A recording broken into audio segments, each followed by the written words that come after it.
Es un tema difícil, Jesús en tentación, y darlo en 10 minutos, ¿no? Pero tratemos de espigar y que el Señor nos hable y que tal vez las inquietudes que puedan quedar nos lleve a releer. Te invito a que abras tu Biblia ahí en Lucas capítulo 4, del 1 al 13, está la tentación del Señor Jesús. La Biblia aparece este pasaje también en Mateo, ¿sí? Y en Marcos, pero nos vamos a detener en Lucas por algunos condimentos que vamos a ir charlando brevemente. Yo me quedaría contento si podemos establecer el concepto de la tentación, la conclusión del pasaje y llegar rápidamente a ver una capacitación, los puntos que nos quiere llevar el Señor a una aplicación. Y en primer lugar, el concepto de la tentación. Una vez un chico me dijo en forma de chiste, yo resisto todo menos la tentación. Y yo me reía. Pero para definir este tema de la tentación me encanta, y soy reiterativo en este ejemplo, en la canción del Potro Rodrigo, del cordobés, el cantante de cuarteto que murió, que le hacen su canción el homenaje a Diego Maradona y dice una frase. Dice, si Jesús tropezó, ¿por qué él no debía de hacerlo? Pensando en Maradona, ¿no? Y me encanta traerlo como introducción para sentar las bases del concepto de tentación. ¿Por qué? Porque es muchas veces el concepto que tiene la gente de tentación. Aún muchos cristianos pueden malinterpretar que la tentación es pecado. Y la tentación no es el pecado. Si podríamos definirlo para poner las bases, como decía en el concepto, la tentación son bifurcaciones que pone el enemigo del camino para que nos desviemos. Y que por algunos metros van a parecer que son un camino que nos llevan a un buen fin, pero no es así. Esas son las tentaciones. Francisco Quevedo, un escritor, ¿sí? Español, dice que muchas veces el hombre suele perderse por el mismo camino que pensaba salvarse. Muchas veces el hombre suele perderse por aquellos caminos que pensaba salvarse. Y esto también lo dice Salomón, ¿no? Hay caminos que al hombre le parecen derechos, pero su fin es de muerte o es de perdición. Por eso la tentación, ¿qué son? No es pecado, vienen de parte de Satanás, porque Dios no nos puede tentar, sino que nos prueba, y el fin de la prueba es bendecirnos, pero el fin de la tentación es hacernos caer. Ahora definimos un poco lo que es tentación. Bueno, la gran controversia en este pasaje que vamos a leer rápidamente es, ¿Jesús podía ser tentado? Bueno, muchas veces salteamos a la parte práctica de este pasaje, y es cierto, y está bueno. Pero este pasaje que vamos a leer de Jesús en tentación nos deja algo más. No sé si lo habrán escuchado, yo pocas veces lo escuché, pero siempre se aplica, ¿no? Vamos a la parte práctica y es bueno, no estoy diciendo que está mal, pero hay algo más. Y este pasaje nos muestra que Jesús venció por mí y que yo soy partícipe en Jesús de la victoria que tuvo sobre el pecado. Jesús tenía que ganar en el mismo campo de batalla contra el diablo en el cual el hombre cayó, Adán, ¿no? Por eso encontramos en la Biblia el segundo Adán. De hecho, en Lucas 4, uno de los condimentos que te decía, ¿por qué leerlo en Lucas 4? Porque es paradójico que en el capítulo 3, al final del 21 al 22, está el bautismo del Señor Jesús, ¿sí? No me quiero meter con los temas que hablarán mis hermanos, pero hay un gran misterio, ¿no? En esos 18 años que hay desde los 12 años, que dice, vengo a cumplir la voluntad del Padre, cuando se lo olvidan en el templo, y después saltamos al ministerio público del Señor Jesús cuando se bautiza, es un giro y inmediatamente viene este pasaje de la tentación. Pero Lucas, seguido del bautismo, pone una genealogía. ¿Y sabes cómo termina esa genealogía en Lucas 3, 38? Dice, hijo de Nos, hijo de Set, hijo de Adán, hijo de Dios. Ahora Lucas nos quiere decir algo con esto. Y después inmediatamente dice, Jesús, lleno del Espíritu Santo, volvió del Jordán, donde fue bautizado, y fue llevado por el Espíritu al desierto. ¿Qué nos está queriendo decir Lucas? Bueno, Lucas quiere hacer una conexión con el Edén. ¿Te das cuenta que hay algo más? Antes de ir a la parte práctica, yo quería dejar esta conclusión. Ya vimos cuál es el concepto de la tentación, hacernos desviar del camino, de la voluntad del Padre. ¿Cuál es la conclusión del pasaje? Que el Señor venció a la tentación y nosotros, como hijos de Dios, podemos ser partícipes, podemos tener victoria contra el pecado.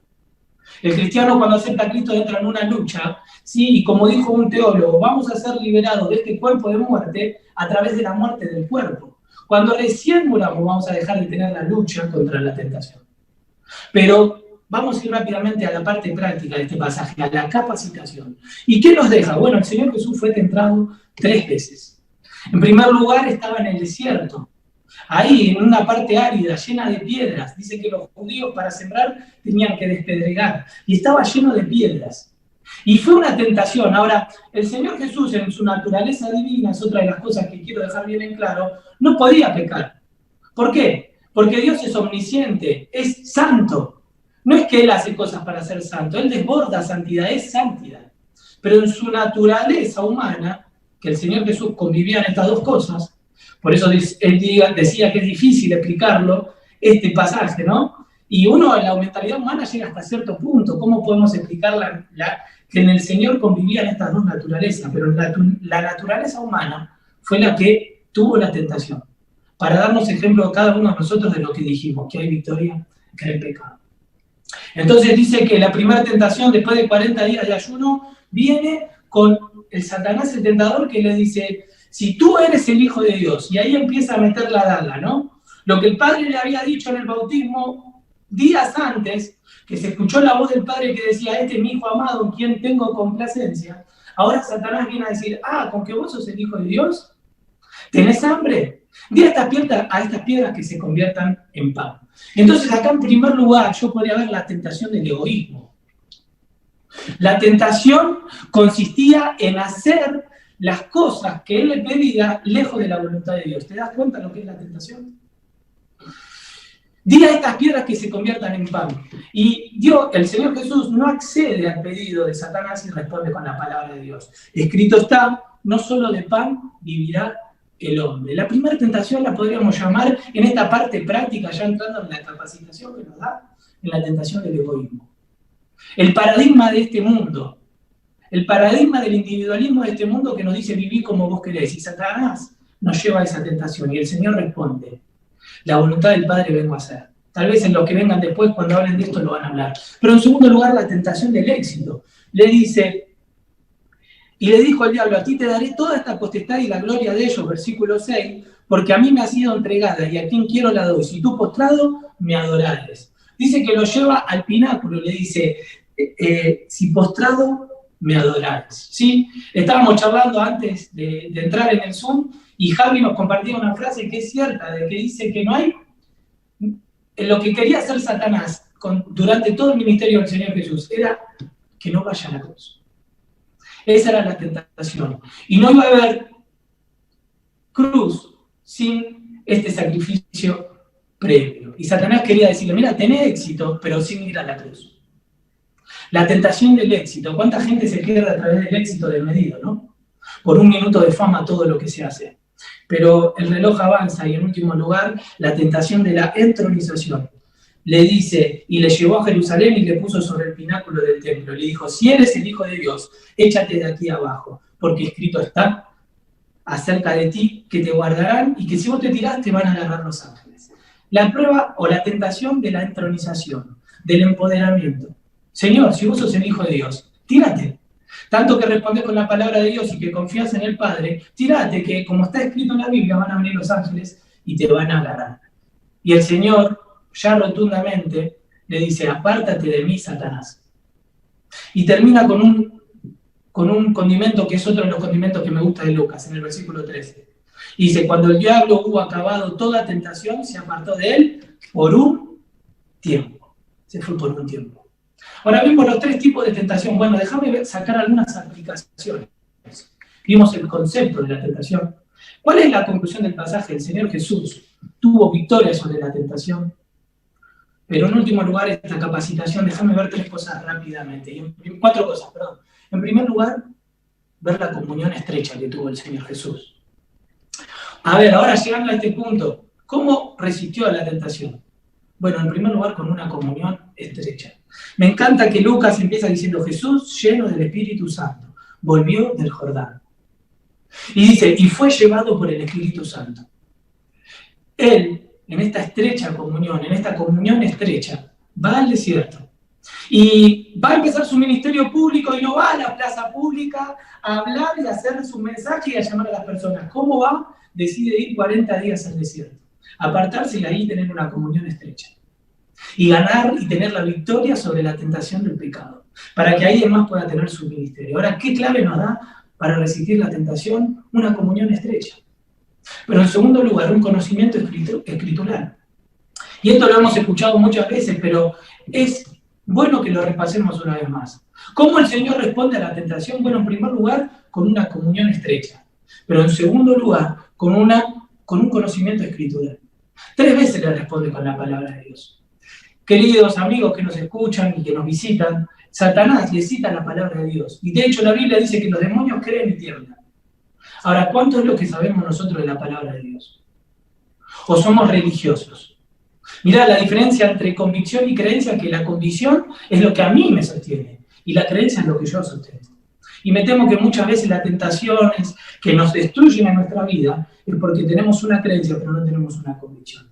Y esto me da paso al tercer punto, una convicción ejercitada. El Señor Jesús desde los 12 años, cuando se pierde ahí en el templo, dice, en los negocios de mi Padre es necesario estar. Inicia su ministerio estando en los negocios del Padre y muere estando en los negocios del Padre. ¿Sabes por qué resistió la tentación? Porque cuando vino la tentación tuvo una convicción ejercitada en todo momento. ¿Qué nos enseña? Bueno, en primer lugar que tenemos que tener una comunión estrecha con el Padre. El Señor dijo que no, porque no era la voluntad del Padre conceder las tentaciones o hacer las cosas que Satanás le pedía. Y si tendríamos tiempo, algunas eran lícitas. Pero en segundo lugar, un conocimiento escritural. Pero en tercer lugar, una convicción ejercitada. Queridos que nos escuchan, si nosotros queremos cimentar o formar una convicción en el momento de la tentación, estamos perdidos. La convicción se genera antes. Pero en último lugar, una continuidad espiritual. ¿Qué me enseña este pasaje? En último lugar, una continuidad espiritual. ¿Por qué? Porque lo leímos de Lucas, que Satanás se apartó por un tiempo.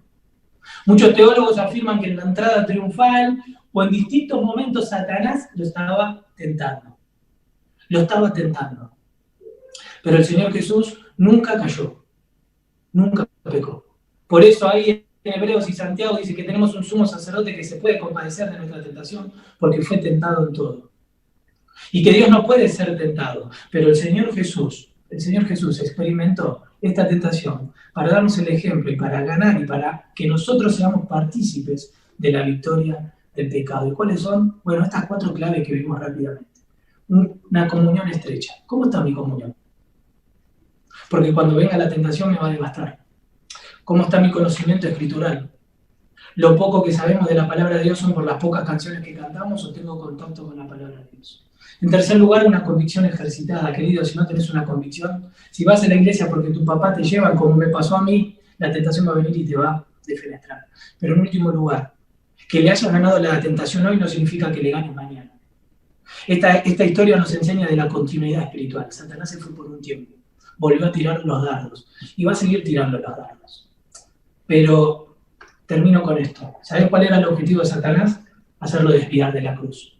Pero no pudo. El Señor Jesús fue a la cruz a morir por vos y por mí. Para que toda aquella persona que crea en Él pueda llegar a Él, pedirle perdón y sea salvo. Si estás escuchándolo hoy o en algún momento de esto lo escuchás, el Señor no cedió a la tentación y fue a la cruz porque quería morir por vos y por mí. Que Dios te bendiga.